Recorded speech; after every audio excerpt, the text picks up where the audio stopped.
जो पूरे भारत में बड़े ही हर्षोल्लास से मनाई जाती है। हिंदू भी मनाते हैं और बुद्धिस्ट भी मनाते हैं।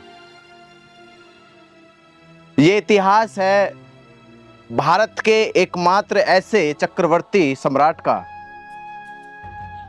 जिन्होंने भारत के अखंड भाग पर अपना राज्य स्थापित किया। जो भारत आज टुकड़ों टुकड़ों में कई देशों में बट गया है। सम्राट अशोक उस समय इस पूरे अखंड भारत के, या यूं कहे कि आधी एशिया पे एक छत्र राज करते थे।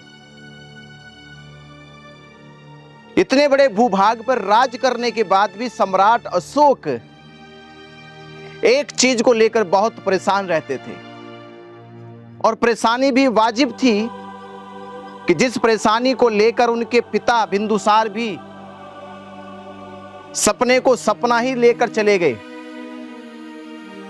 चंद्रगुप्त मौर्य जैसे सम्राट भी उसे हासिल नहीं कर पाए। उस मकसद की पूर्ति के लिए, उसको हासिल करने के लिए सम्राट अशोक ने भी, जो चक्रवर्ती सम्राट था, वो कलिंग को जीतना चाहते थे। कलिंग पर अपना झंडा फहराना चाहते थे। और वो दिन आ गया जब सम्राट अशोक ने अपनी पूरी सेना इकट्ठा करी, एकजुट करी और कलिंग पर युद्ध की घोषणा कर दी। युद्ध हुआ, 9 दिन युद्ध चला। सैनिक मारे गए, कलिंग के नौजवान मारे गए, बुजुर्ग मारे गए। और 10वें दिन ऐसी घटना घटी इतिहास में, जिस घटना ने सम्राट अशोक के पूरे अस्तित्व को बदल के रख दिया। सम्राट अशोक की सोच को बदल के रख दिया।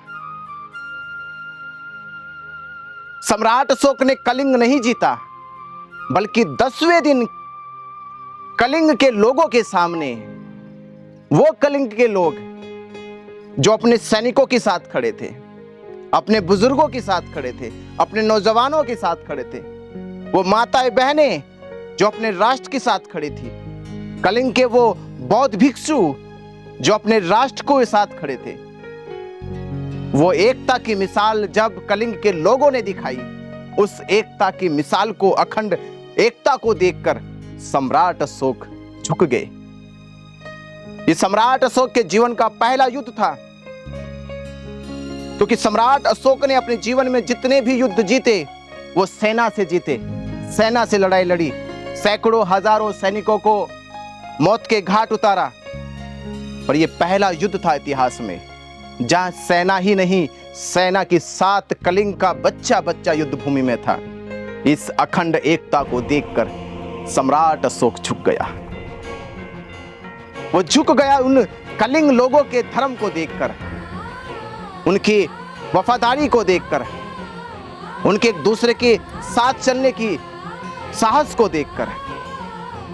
सम्राट अशोक ने कहा, मैं तुम्हें नहीं जीत सकता, और सम्राट अशोक ने वो तलवार छोड़ दी और युद्ध वहीं से बदल गया। सम्राट अशोक ने फिर भविष्य में कभी कोई युद्ध नहीं लड़ा, कोई रक्तपात नहीं किया, और उसी दिन सम्राट अशोक ने धर्म की दीक्षा लेकर अपने आप को भी पाप मुक्त किया, अपराध मुक्त हुआ, और संसार में एक जो चंडाल अशोक था वो प्रियदर्शी अशोक बना। नमो बुद्धाय।